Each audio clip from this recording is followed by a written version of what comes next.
예, 오늘 순서는 예배 순서의 역사에 대해서 이야기하는데요. 에덴 동산, 그러니까 타락 이전과 타락 이후의 예배 순서가 다르게 나타납니다. 그래서 타락 이전의 에덴 동산에서의 예배와 그리고 타락 이후 예배에 대해서 그리고 구약에서 노아 그리고 신의 산 그리고 율법이 주어진 이후의 예배에 대해서 차례대로 그렇게 앞으로 살펴보도록 하겠습니다. 그리고 오늘날 우리의 예배까지 이렇게 그 순서에 의해서 살펴보는 시간 갖도록 하겠습니다. 태초에 하늘에서부터 예배가 있었다라는 것을 우리가 기억해야 합니다. 하나님께서 천지를 창조하셨을 때, 그러니까 사람이 아직 지어지지 않았을 때 예배가 있었습니다. 스랍들은 하나님을 거룩하다, 거룩하다, 거룩하다. 이사야 6장 3절에 보면은 한번 찾아볼까요? 이사야 6장 3절에 보면 스랍들이 하나님을 찬송하는 그런 찬양이 나옵니다. 만군의 여호와여 그의 영광이 온 땅에 충만하도다 라는 찬송입니다. 스랍들은 하나님을 찬송하는 존재로 지어졌습니다.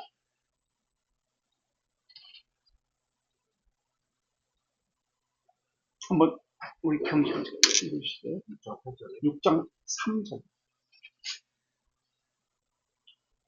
서로 불러 이르되 거룩하다 거룩하다 거룩하다 만군의 여호와여 그의 영광이 온 땅에 충만하도다 하더라. 예.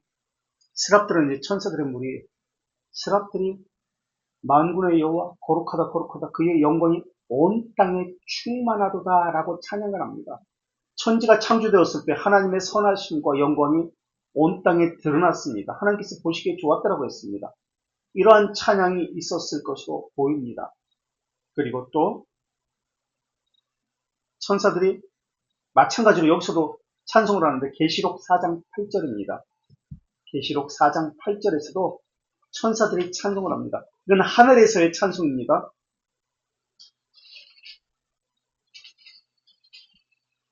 4장 계시록 8절.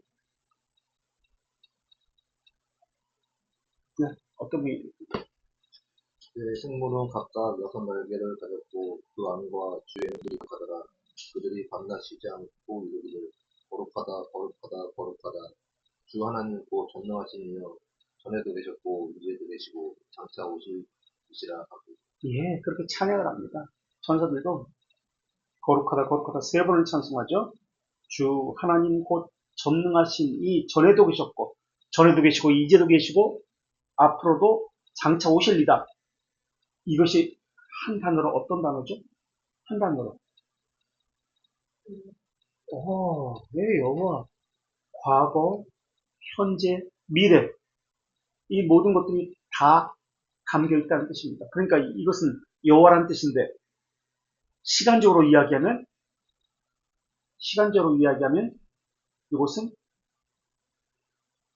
현재라는 뜻이에요. 현재. 하나님은 항상 현재입니다. 항상입니다. 현재. 그래서 시간의 지배를 받지 않습니다. 공간의 지배를 받지 않냐고 항상 현재라는 개념을 가지고 하나님을 해석해야 합니다. 현재. 우리에게는 시간이 있기 때문에 과거, 현재, 미래가 있지만 사실 현재는 없어요. 우리는 현재라고 말하는 순간 과거가 돼버리죠. 자, 태초에 하나님이 천지를 창조했을 때 시편 19편 또 한번 볼까요? 1절에서 4절까지 보면은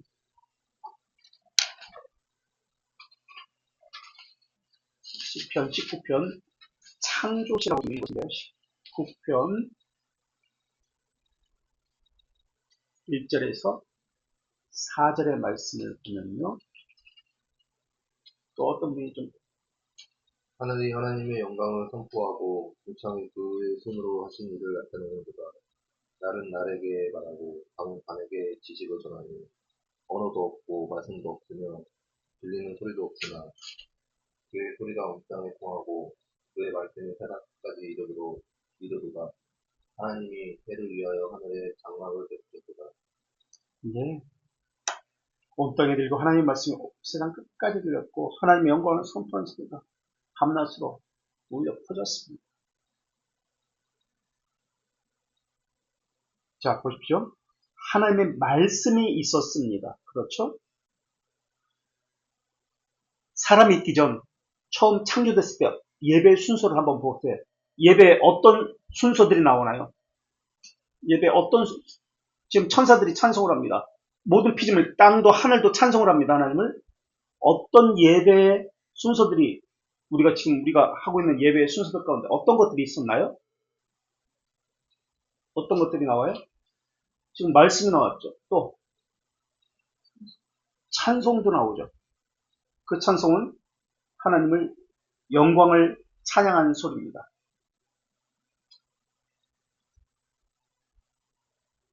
온 피조물이 찬송했습니다. 또 경배했습니다. 이게 경배라는 개념이 예배라는 개념이잖아요.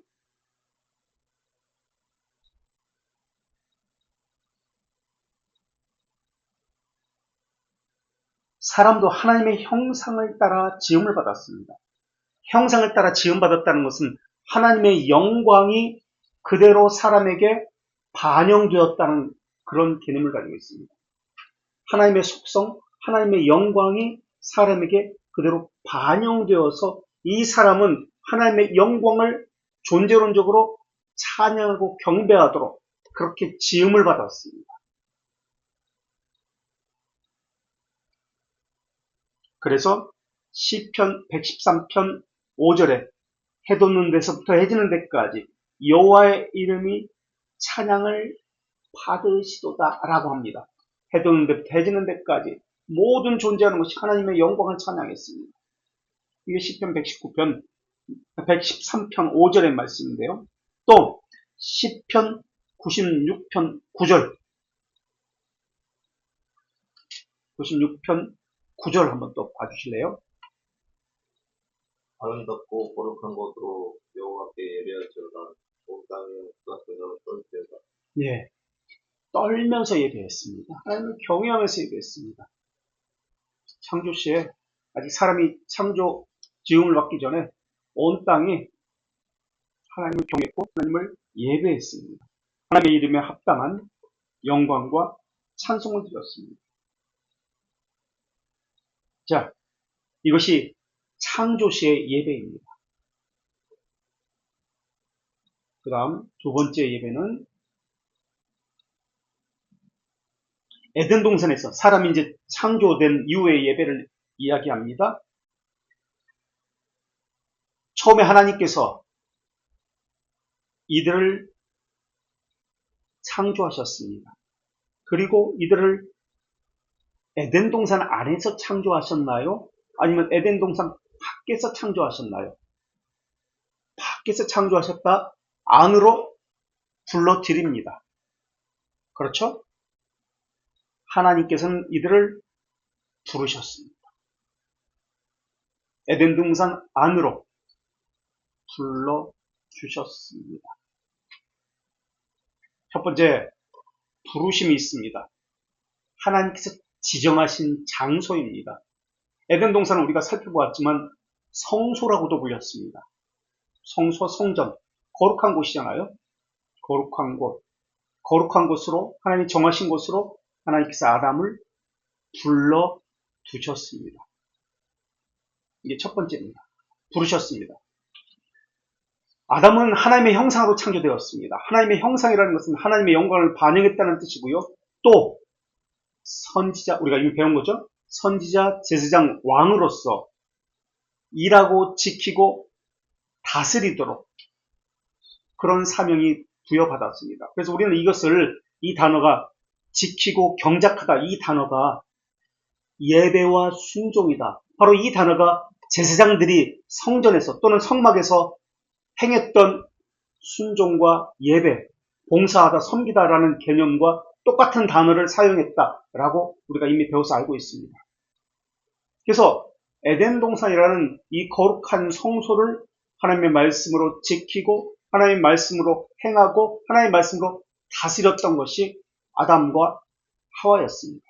그러니까 선지자로서 제사장으로서 왕으로서 자신의 역할을 다했습니다. 이 직무가 말하고자 하는 것은 하나님의 말씀을 지키는 것이었고, 하나님의 말씀을 보호하는 것이었고, 하나님의 말씀에 순종하는 의무를 가지고 있습니다. 선악을 알게 하는 나무 열매를 먹지 말라. 지켜야 했습니다. 순종해야 했습니다. 그리고 그 말씀의 의미를 보존해야 했습니다. 자기만 하는 것이 아니라 모든 피조물에게도. 그러면 질문 하나 해볼까요? 성경에는 안 나오지만 선악을 알게 하는 나무를 먹지 말라라고 했잖아요. 아담과 하와가. 그러면 저기 호랑이 너는 먹어도 돼. 그런 뜻일까요? 너 고개 머리가 기니까 너는 먹어도 돼. 사람만 먹지 말라고 그랬어. 그런 개념일까요? 그런 개념은 아니라고 보여집니다. 다시 말하면 아담과 하와는 다른 동물들에게도 이것을 가르쳐야 했을 겁니다. 성경에 물론 안 나옵니다만은 미루어서 추측하건대. 자, 하나님의 권위를 따먹지 말라는 것은 하나님의 질서, 하나님의 권위를 인정하고 순종하라는 뜻입니다. 이것이 무엇이다? 예배입니다. 하나님의 권위를 인정하고 순종하고 하나님의 말씀을 지켜라. 하나님의 말씀을 보호하라. 하나님의 말씀을 전하라. 이게 예배입니다. 이 예배는 어떤 언약이 나타나죠? 생명의 언약이 나타납니다. 생명의 언약에는 무엇이 전제됩니까? 순종이 전제됩니다. 순종의 예배가 순종이 있는 언약이라는 것이 전제가 됩니다. 우리 신앙고백서 한 번만 좀 찾아와 주시겠어요? 164쪽 7장 1항 신앙고백서 7장 1항 한번 좀 크게 7장 1항 164쪽 7장 1항 하나님과 인간 간의 거리가 너무나 멀어 이성을 가진 피조물들은 선조자에게 순종하여 얻은 자신들의 복과 보상으로 그분이 마련한 어떤 결실도 가질 수 없었다. 하지만 하나님 편에서 어떤 자발적인 낮아지심으로 인해 가질 수 있었는데 이것은 그분이 언약의 방법으로 나타내기를 기뻐하신 것이다. 예, 그분이 무슨 방법으로 나타내셨다고요? 언약의 방법으로 나타내셨어요. 하나님께서 낮아지셔서 언약의 방법으로 나타내셨습니다. 낮아지셨다는 뜻은 하나님이 우리와 함께한다는 뜻이잖아요. 함께한다. 그게 어떤 단어로 한 단어로 요약되어지죠? 우리와 함께한다. 임마누엘. 그럼 에덴 동산에서 하나님께서 낮아지셨다는 것이 어디에 나옵니까? 네? 거니셨다. 하나님께서 낮아지셨다는 것이 거니셨다는 것을 통해서 에덴 동산을 거니시는 거예요. 하나님이 낮아지셨다. 임마누엘이다. 우리와 함께 하신다. 라는 것을 우리가 알 수 있습니다. 낮아지시면서 그분은 언약의 방법으로 우리에게 자신을 계시하십니다. 그리고 이 양에서 밑줄 친 것, 그 언약은 조건은 무엇이다? 그 언약의 조건이 밑줄 친 거, 이 양.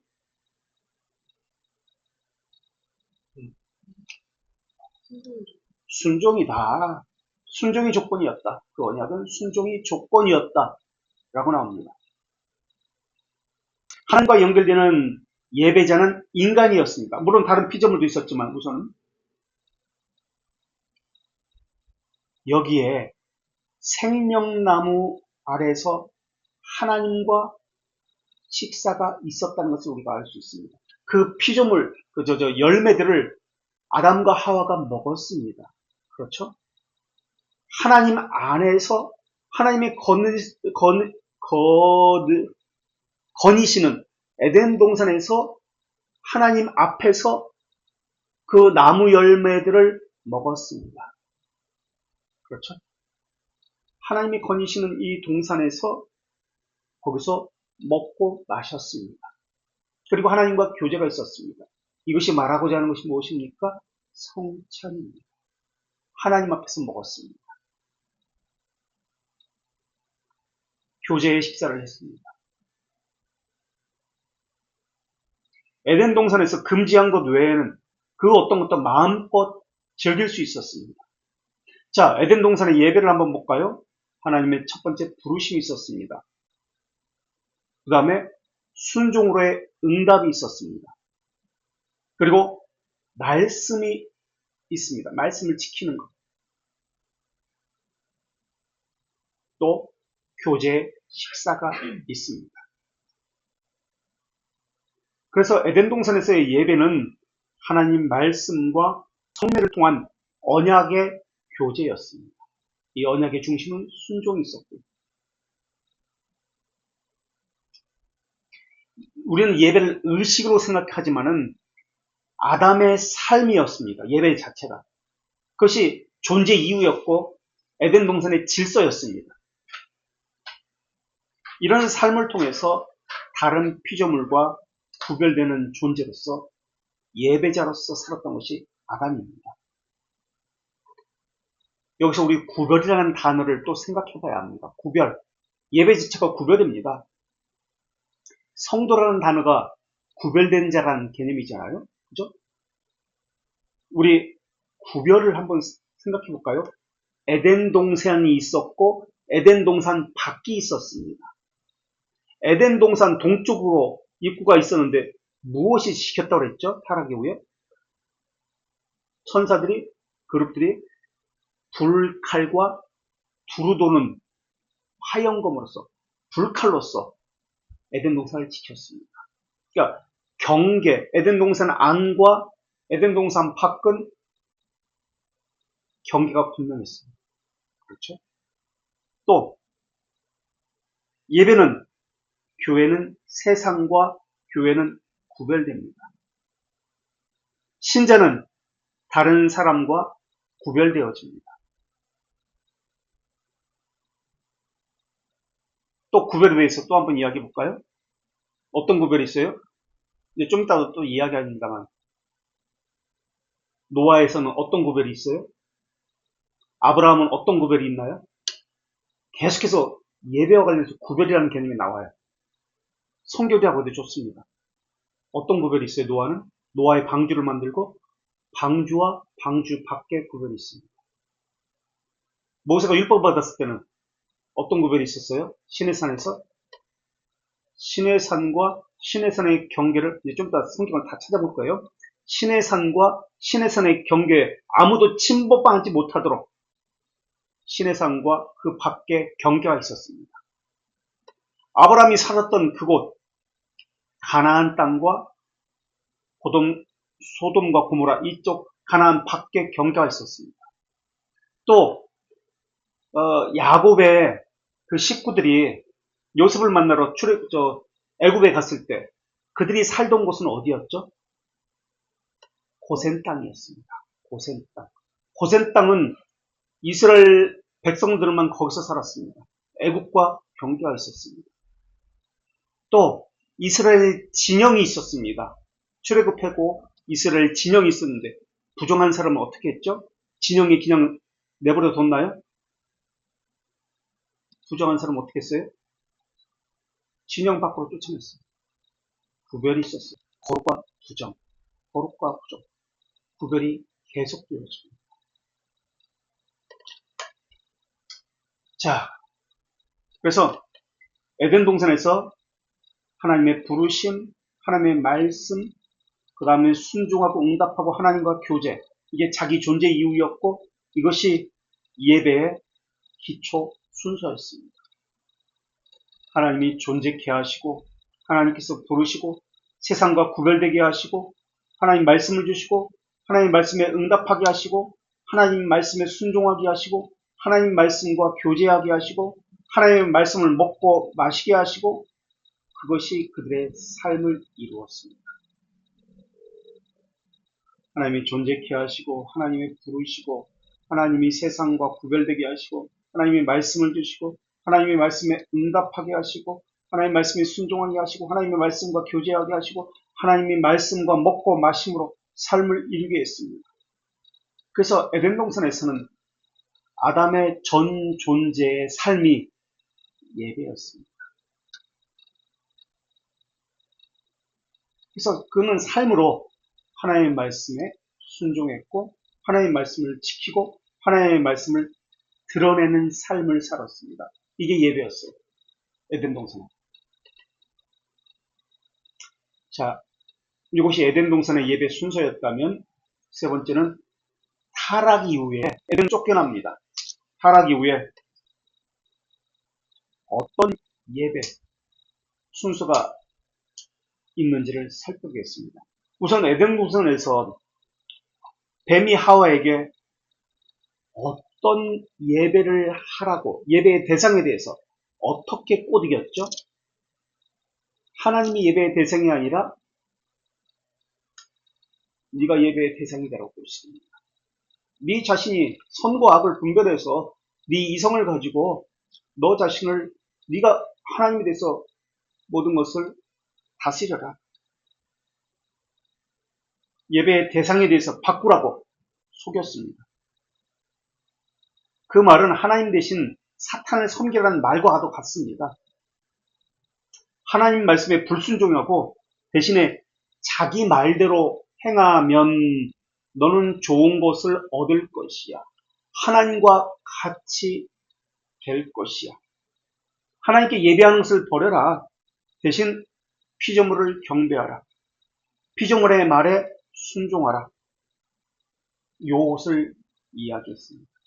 그래서 진리에는 항상 거짓이 함께합니다. 에덴 동산에는 하나님의 부르심이 있었죠. 처음에. 여기서는 뱀, 사탄의 부르심이 있습니다. 사탄의 부름이 있습니다. 에덴 동산에서는 하나님의 부르심에 사람이 응답했죠.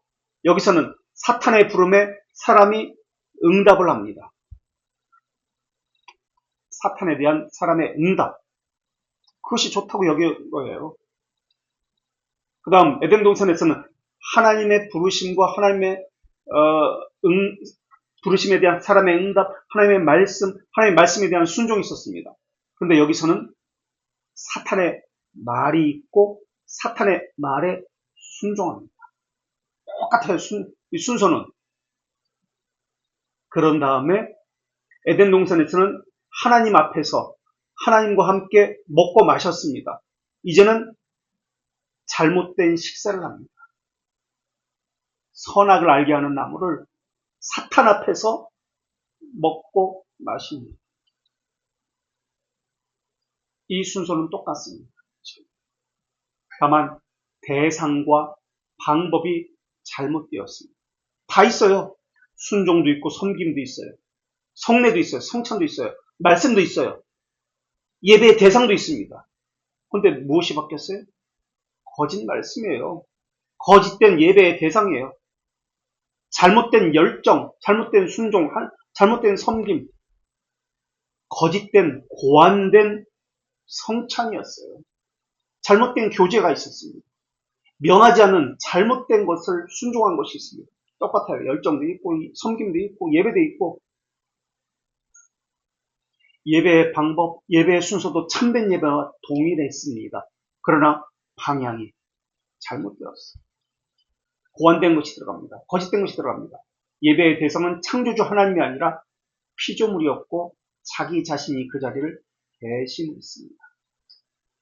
사람의 마음에 하나님이 있었던 것이 아니에요. 무엇이 있었습니까? 예배하는데 자기 욕망, 자기 보기에 좋은 것이 그 예배 자리에 대신 들어간 거예요. 그래서 이것이 아담의 후손들에게 전가가 됩니다. 그래서 잘못된 예배, 피조물에 대한 예배, 피조물에 대한 순종, 거짓으로 진리를 바꾸어서 거짓된 예배가 지금까지 또 계속되고 있는 거예요. 이제 하나님께서는 이것을 그냥 내버려둘 수가 없습니다. 그래서 언약을 통해서 자기를 계시하고 거짓된 예배를 다시 교정해 주십니다. 그러면서 어떤 예배가 나타났냐면 아담에게 동일하게 타락 이후에 에덴 동산에서 쫓겨나면서 지금 네 번째입니다. 어떤 예배? 첫 번째는 창조시의 예배 있었고 두 번째는 타락 전 에덴 동산에서 아담의 예배가 있었고 세 번째는 타락 후는 아니고 타락 그 과정 속에서 뱀과 그러니까 사탄과의 그 예배가 있었고, 네 번째는 지금 타락 후에 제물을 드리는 예배가 나타납니다. 제물을 드리는 예배. 이전엔 제물이 없었어요. 왜 제물이 있게 됩니까? 하나님께서 타락한 아담과 언약을 체결하면서 나타나는 지시하신 예배의 방법이기 때문에 그래요. 제물도 반드시 들어갑니다. 이건 선악과에 대한 언약을 하나님께서 체결하셨잖아요. 그것처럼 선악을 알게 하는 나무 열매를 먹지 말라라고 언약을 체결했는데, 그것처럼 마찬가지로 타락 이후에 말씀으로 언약을 체결합니다. 창세기 3장 15절에 이것을 원시 언약이라고 이야기합니다. 또는 창조 언약이라고 이야기합니다. 창세기 3장 15절에 암묵적 언약이 나타납니다. 창세기 3장 15절에 3장 15절 누가 한번 읽어주세요. 3장 15절 원시 언약, 창조 언약, 중요한 언약인데요. 내가 너로 여자와 원수가 되게 하고 내 후손도 여자의 후손과 원수가 되게 하리니 여자의 후손은 내 머리를 상하게 할 것이요 너는 그의 발꿈치를 상하게 할 것이니라 하시니. 예, 하나님의 아들이 여자의 후손이죠. 뱀을 괴멸하고 처음 예배를 회복할 것이다 라는 언약의 말씀입니다. 이 새로운 언약을 맺기 위해서 하나님 어떻게 하셨습니까? 마찬가지로 하나님이 아담과 하와를 찾아갔어요.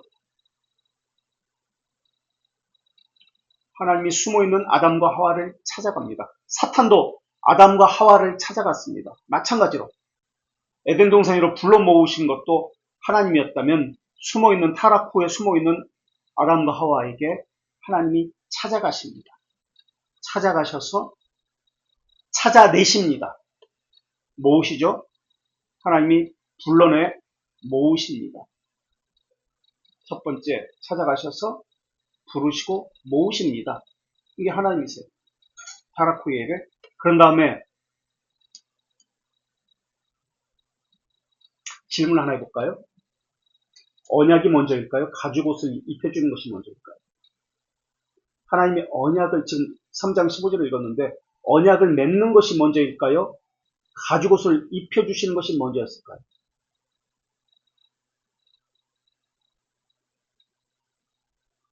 언약이 먼저였을까요? 가죽옷을 입혀주는 것이 먼저였을까요?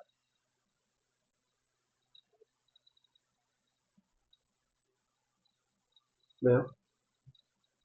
왜 그럴까? 그 생각 해보셨어요? 지금 15절을 읽었잖아요? 언약이 있습니다. 가죽옷을 입혀주는 것은 몇 절에 나와요?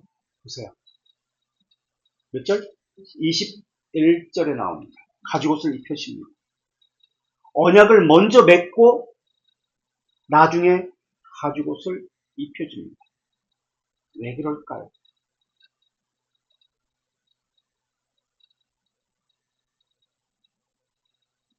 가죽옷을 입혔다는 것은 동물의 죽음을 이야기합니다.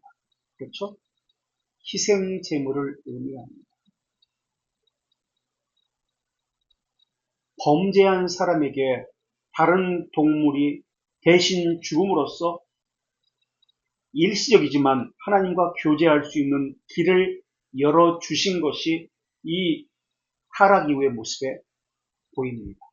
그런데 일방적으로 동물을 먼저 죽이신 것이 아니라 이렇게 앞으로 하겠다, 언약을 먼저 주시고 이것에 대해서 확증으로써 동물을 죽이고 이것을 통한 예배를 받으시겠다. 이것을 통해서 일시적이지만 죄들의 용서를 하겠다. 너의 죄를 가리우겠다. 너의 죄를 덮으겠다. 라는 것을 언약을 통해서 보이신 것입니다. 그래서 타락 이후에는 제물이 필수적입니다. 타락 이전은 제물을 드릴 이유가 없었습니다. 범죄한 사람 대신 무고한 짐승이 희생 제물로 죽어야 했습니다. 하나님과 영원한 교제를 위해서는 여자의 후손이 반드시 죽어야만 했습니다. 하나님의 정의를 만족시키기 위해서 말입니다. 하나님의 진노를 누그러뜨리기 위해서 말입니다. 그래서 여자의 후손들이 하나님께 나아갈 수 있도록, 여자의 후손이 죽어서 그들로 하여금 생명나무 열매를 먹을 수 있도록 하기 위해서 반드시 희생제물이 필요했습니다.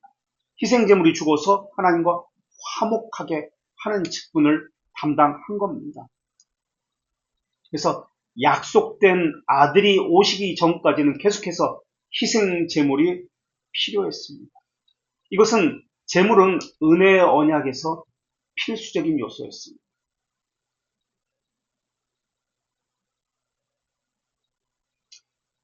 하와와 아담은 셋을 이제 가인과 아벨이 예배를 드리다 가인이 아벨을 죽여버립니다. 그래서 셋을 낳습니다. 4장 26절에서 그때 여호와의 이름을 불렀더라 라고 나옵니다. 예배란 개념입니다. 그 말은 에덴 동산 밖에서 예배가 시작되는 새로운 시대가 열렸다는 것을 의미합니다. 구속사 가운데 희생제물로 드리는 예배가 나타났습니다. 은혜의 경륜 안에 가장 중요한 요소는 제물이 되었습니다 라는 의미입니다. 우리 출애굽도 볼까요? 출애굽 전에 어떻게 먼저 했죠? 하나님께서 먼저 약속을 했습니다. 모세를 통해서 약속을 했죠. 내가 너희를 애굽 땅에서 빼내서 내게 예배하게 하겠다. 나를 섬기게 하겠다라고 약속을 먼저 합니다. 그리고 나서 약속한 이후로 어떤 일이 있었죠? 희생 제물이 그 다음에 있습니다. 그렇죠? 양을 죽이라는 일이 있습니다. 약속 희생 제물을 죽이는 것. 양을 죽이잖아요. 그래서 피를 뿌리잖아요. 그래서 제물을 드리는 것이 약속 다음에 나타났습니다. 시내산에서 성막건축은 어땠습니까? 역시 제물을 드렸습니다. 그래서 예배와 제물을 드리는 것은 타락 이후에 필수적인 것이었습니다. 출애굽기 3장 12절 한번 볼까요? 3장 12절.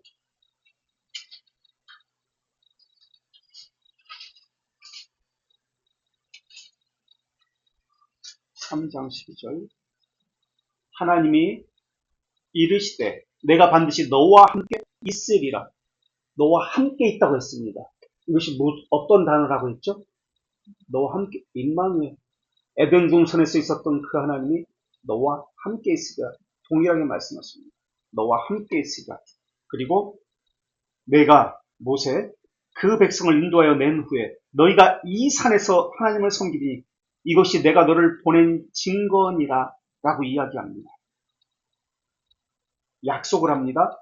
3장 18절에 다시 하나님 여호와께서 우리에게 임하셨은즉 임마누엘, 우리와 함께 하신 임마누엘, 우리가 우리 하나님 여호와께 제사를 드리러 하오니 사흘 들진 광야로 가도록 허락하소서 라고 이야기합니다. 제사를 드리러 가겠습니다. 언약이 있고 제사를 드리겠다. 제사가 있습니다. 제사를 다윗과 솔로몬 시대에 절정에 이릅니다. 자, 에덴 동산은 성소입니다. 성정의 개념이죠. 에덴 동산에서는 예배 대상은 하나님이었고 예배자는 아담이었습니다. 그 다음 거룩한 성소가 모세 시대에는 어디였죠? 시내산입니다. 거룩한 산이라고 불렸습니다. 여기서 모세가 예배를 드립니다. 그리고 성전에서는 어디였죠? 다윗과 솔로몬 시대에는 거룩한 산이 어디였죠? 시온산 또는 예루살렘이라고 불리는 곳입니다. 시온산입니다. 에덴 동산 성소라고 불렸습니다. 시내산 거룩한 산이라고 불렸습니다. 예루살렘 시온산이라고 불리는 이곳은 거룩한 산이라고 불렸습니다. 이곳에서 하나님께서 그들과 함께 하시면서 희생제물로 예배를 받으십니다. 자, 이렇게 시내산 예배를 통해서 율법의 기본적인 예배 패턴이 드러납니다.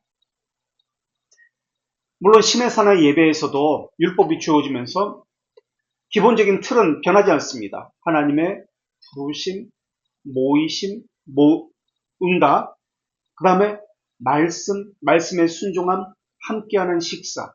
이 틀은 전혀 변하지 않습니다. 이 구조는 에덴 동산에서도 똑같고요. 노아의 예배에서도 똑같고요. 아브라함의 예배에서도 똑같고요. 시내산에서의 예배에도 동일합니다. 이드로의 방문 시에도 이런 예배 구조를 가지고 있었습니다. 부르심, 응답, 축복, 함께하는 식사, 이런 방식입니다. 우리 출애굽기 18장 5절을 한번 볼까요? 아직 시내산에 들어가기 전입니다. 18장 5절. 모세의 장인 이드로가 모세의 아들들과 그 양아적으로 광야에 들어가 모세에게 이르니 곧 모세가 하나님의 산에 지친 곳 하나님의 산에 지친 곳, 시내산을 지금 이야기합니다. 그러자 모세가 거기에 응답해서 나가서 장인을 맞이고 절하고 입을 맞춥니다. 18장 7절에 나오죠. 7절에. 그리고 나서 서로가 문안하고 함께 장막에 들어갑니다. 그리고 제사장 이드로가 18장 10절에 여호와를 찬송하리로다 라고 하나님을 찬양하고 그 다음에 찬양을 했습니다. 그 다음에 11절에 하나님의 말씀을 전합니다. 하나님의 말씀을 전하고 12절에 번제물과 희생제물로 함께 모든 장로가 함께 모여서 떡과 잔을 마시는데요. 무엇을 어디서 했다고 했죠?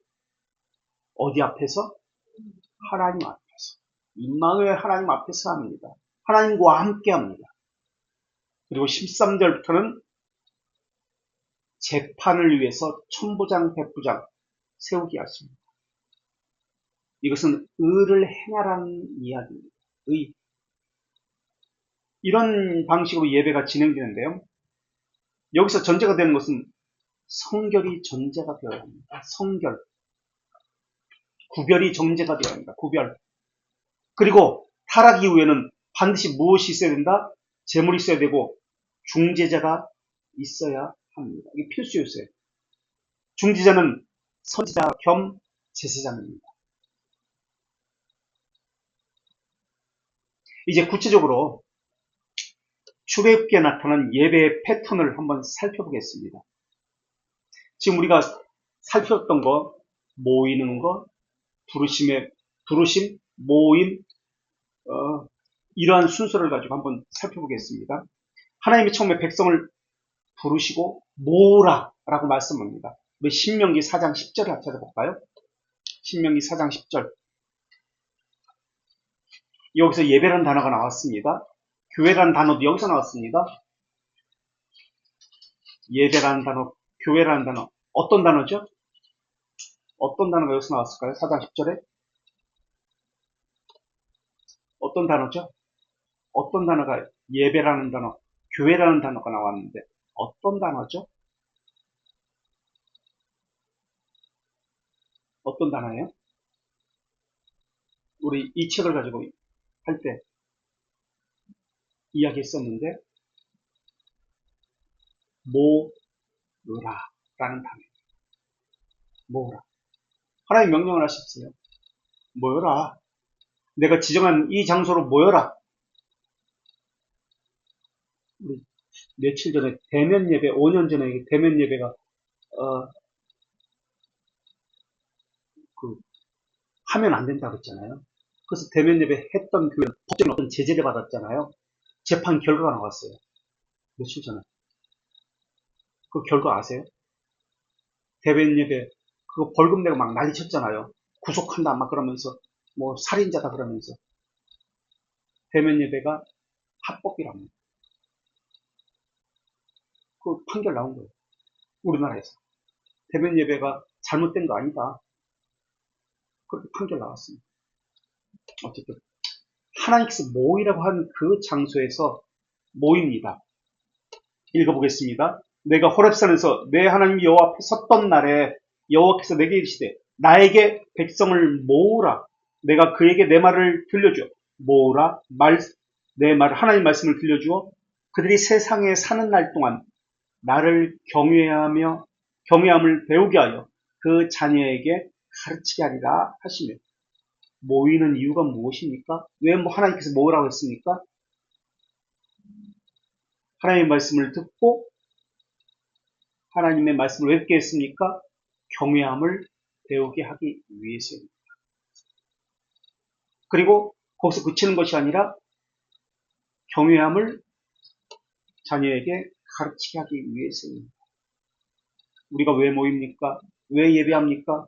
하나님의 하나님의 경외함을 배우기 위해서입니다. 왜 우리는 말씀을 듣습니까? 하나님의 말씀을 경외하고 이것을 우리의 자녀들에게 가르치기 위해서입니다. 무엇을 가르칩니까? 그들에게 하나님 경외하는 법을 가르칩니다. 그래서 모으라 해서 교회라는 용어가 나왔어요. 근데 모였을 때 소년부만 모였나요? 청년부만 모였나요? 남자만 모였나요? 남녀노소가 함께 다 모였습니다. 이게 예배예요. 한 자리에 하나님이 정하신 그 자리에 어린아이든 남자든 여자든 소년부든 청년부든 유년부든 노년부든 다 모였어요. 이런 이야기가 출애굽기 19장 1절부터 3절 전반부에 나옵니다. 모으라. 모입니다.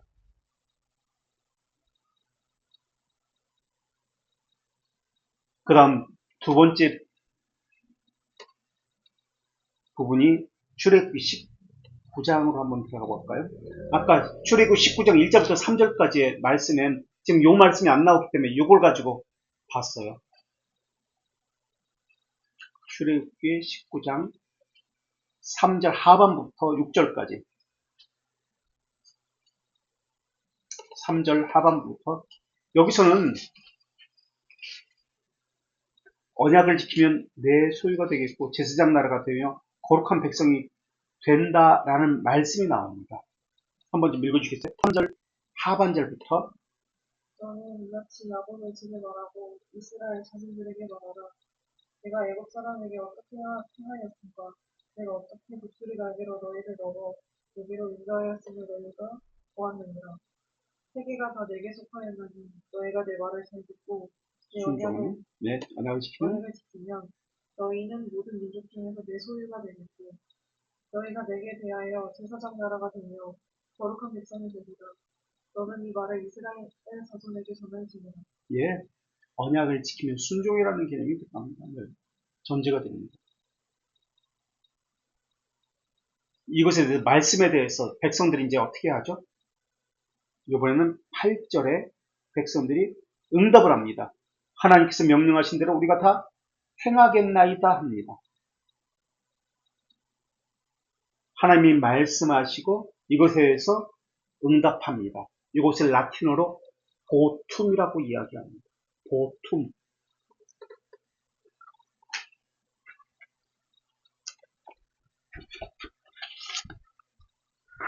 보툼.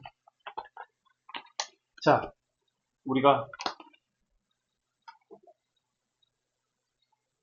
이거 우리 예배 순서거든요. 이걸 안 보려고 했는데 우리 걸 보면서 하면 더 좋을 것 같은데 시간이 다 됐어요. 시간이 다 됐어요.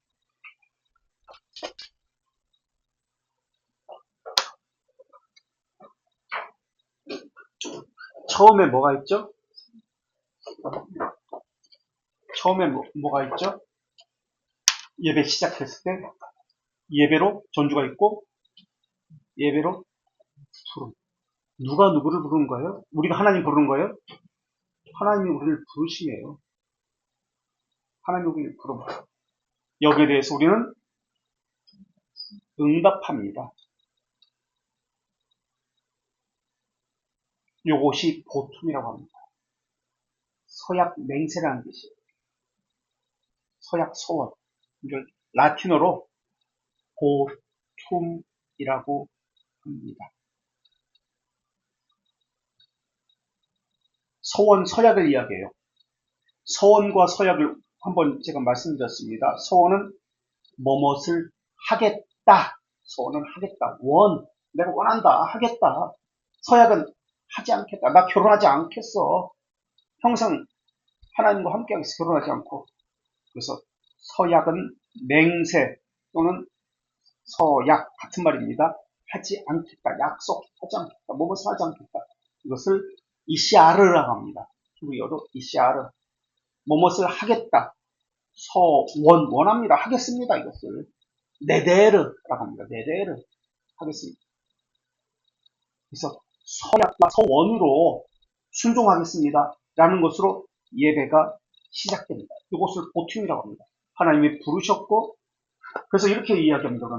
우리의 도움은 천지를 지으신 여호와의 이름에 있도다. 오라 우리가 굽혀 경배하며 우리를 지으신 여호와 앞에 무릎을 꿇자. 그는 우리 하나님이시고 우리는 그리시는 백성이며 그의 손이 돌보신 양이기 때문이라.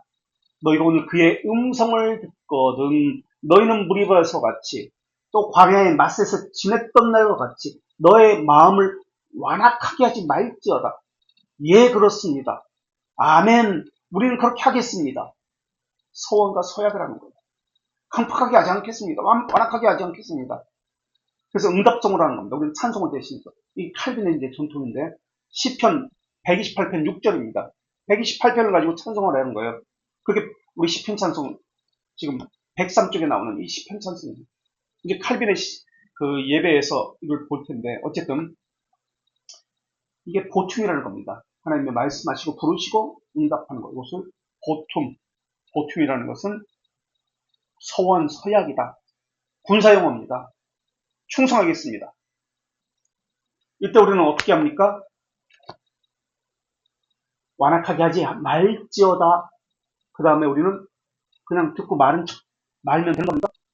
아멘을 해야 되는 거예요. 그렇게 하겠습니다. 그렇게 순종하겠습니다. 아멘을 하는 거예요. 근데 이것을 거의 하는 사람이 없어요.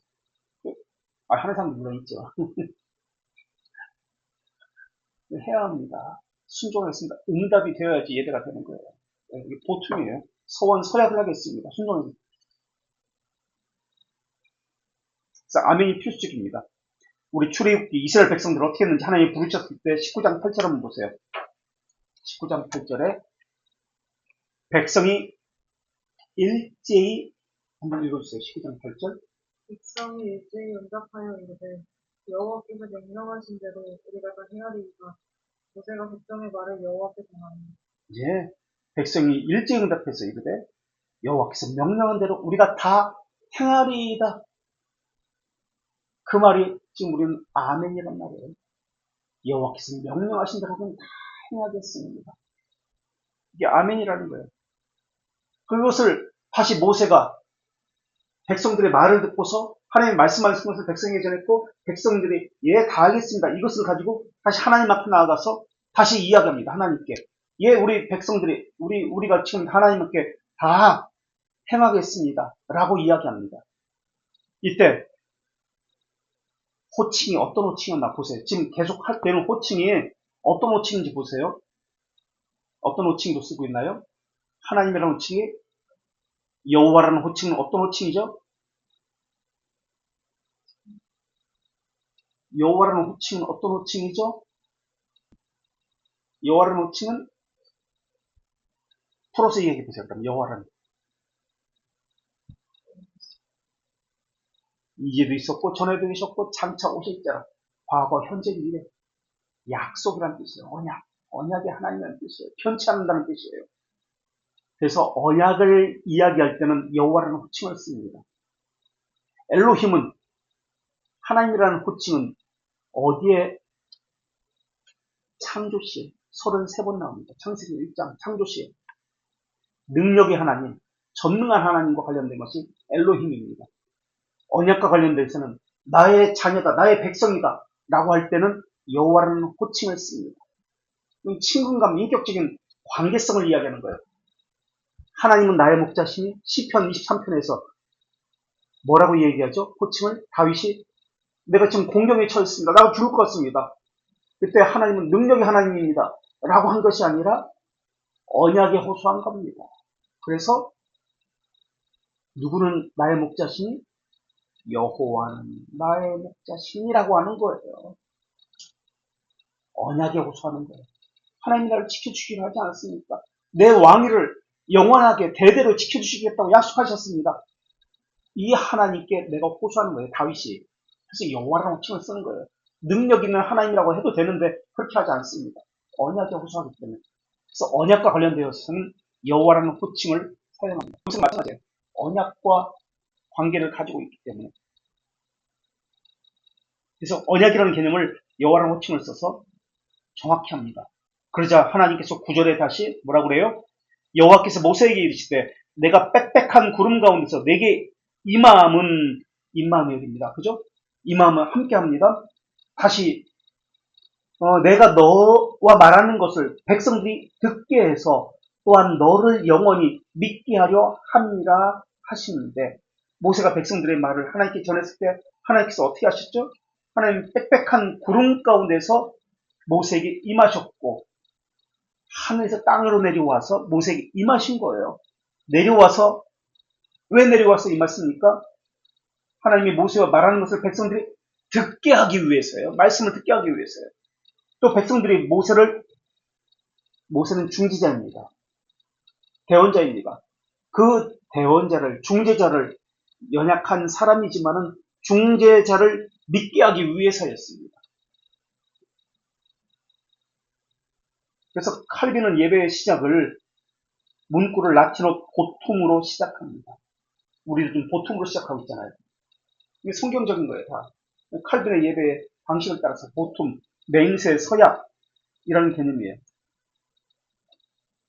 그래서 보툼은 모세가 그랬듯이 하나님을 대신해서 회중을 부르고 언약이 있다는 것을 명시하는 것이 이 보통입니다. 언약이 있다. 이 언약대로 행해라.